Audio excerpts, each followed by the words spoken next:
ಯಾವಾಗ್ಲೂ ಫೋನ್ ನೋಡ್ತಾ ಇರ್ತೀಯ. ಫೋನ್ನ ಆ ಕಡೆಗಿಟ್ಟು ತಗೋ, ಸ್ವಲ್ಪ ಬದನೆಕಾಯಿ ಕಟ್ ಮಾಡ್ಕೊಡು. ಏನಮ್ಮ ನೀನು ಎಲ್ಲ ಕೆಲ್ಸನೂ ನನಗೆ ಹೇಳ್ತೀಯ. ಅಲ್ಲಿ ಕೊಡು. ಅಮ್ಮ, ನಂಗೆ ಯಾಕೋ ನಾನ್ ವೆಜ್ ತಿನ್ಬೇಕು ಅನ್ನಿಸ್ತಾ ಇದೆ. ಚಿಕನ್ ಗ್ರೇವಿ ಮಾಡ್ಕೊಡ್ತೀಯಾ? ಚಿಕನ್ ಗ್ರೇವಿನಾ?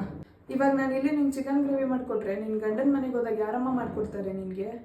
ನಿನ್ನ ಗಂಡನ ಮನೆಯಲ್ಲಿ ಪ್ರತಿಯೊಂದು ಕೆಲಸನೂ ನೀನೇ ಮಾಡಬೇಕಾಗತ್ತೆ. ಅದಕ್ಕೆ ಹೇಳ್ತಾ ಇದ್ದೀನಿ, ಮನೆ ಕೆಲಸಗಳನ್ನ ಇವಾಗಾದರೂ ಸ್ವಲ್ಪ ಕಲ್ತ್ಕೊ ನೀನು. ನಿನ್ನ ಗಂಡನ ಮನೆಯಲ್ಲಿ ನಿನ್ಗೆ ಯಾರು ಅಡುಗೆ ಮಾಡಿ ಬಡಿಸ್ತಾರೆ? ನೀನೇ ಜವಾಬ್ದಾರಿ ತಗೊಂಡು ಅಡುಗೆ ಮಾಡಬೇಕಾಗತ್ತೆ. ಅಯ್ಯೋ ಅಮ್ಮ, ನೀನೇನು ತಲೆ ಕೆಡ್ಸ್ಕೋಬೇಡ. ನನ್ನ ಮದುವೆ ಆದಮೇಲೆ ನಮ್ಮ ಅತ್ತೆ ನನಗೋಸ್ಕರ ಎಲ್ಲ ಅಡುಗೆನೂ ಮಾಡಿಕೊಡ್ತಾರೆ. ನನ್ನಂತ ಒಳ್ಳೆ ಅತ್ತೆ ಸಿಕ್ಕಿದ್ರೇನೋ ಸರಿ ಹೋಗುತ್ತಮ್ಮ. ನೀನು ಅನ್ಕೊಂಡಂಗೆನೆ ನಿನ್ಗೆ ಅಡುಗೆ ಮಾಡಿ ಬಡಿಸ್ತಾರೆ.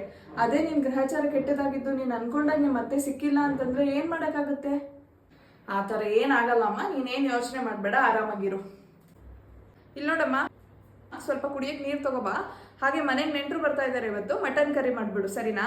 ಅತ್ತೆ, ಅದು ನಂಗೆ ನಾನ್ ವೆಜ್ ಅಡುಗೆ ಮಾಡೋಕ್ಕೆ ಬರಲ್ಲ. ವೆಜ್ ಮಾತ್ರ ನನಗೆ ಮಾಡೋಕ್ಕೆ ಬರೋದು. ಸ್ವಲ್ಪ ನೀವೇ ಮಾಡಿಬಿಡ್ತೀರಾ? ಮಟನ್ ಕರಿ ಮಾಡೋಕ್ಕೆ ಬರಲ್ವಾ? ಮದುವೆಗೆ ಮುಂಚೆ ಮತ್ತೆ ಏನು ಕಲ್ತಿದ್ಯಾ ನೀನು? ನಿಮ್ಮಪ್ಪ ನಿಮ್ಮಮ್ಮ ಏನು ಕಲ್ಸ್ಬಿಟ್ಟು ಕಳ್ಸಿದ್ದಾರೆ? ಬುದ್ಧಿ ಬೇಡವಾ ಸ್ವಲ್ಪನಾದ್ರೂ? ಸರಿ ಅತ್ತೆ, ನಾನು ಸ್ವಲ್ಪ ಚೆನ್ನಾಗಿ ಮಾಡೋಕ್ಕೆ ಟ್ರೈ ಮಾಡ್ತೀನಿ. ಸರಿ ಹೋಗಿ ಮಾಡು. ಅಯ್ಯೋ ಅಮ್ಮ, ನೀನೇನು ತಲೆ ಕೆಡ್ಸ್ಕೋಬೇಡ.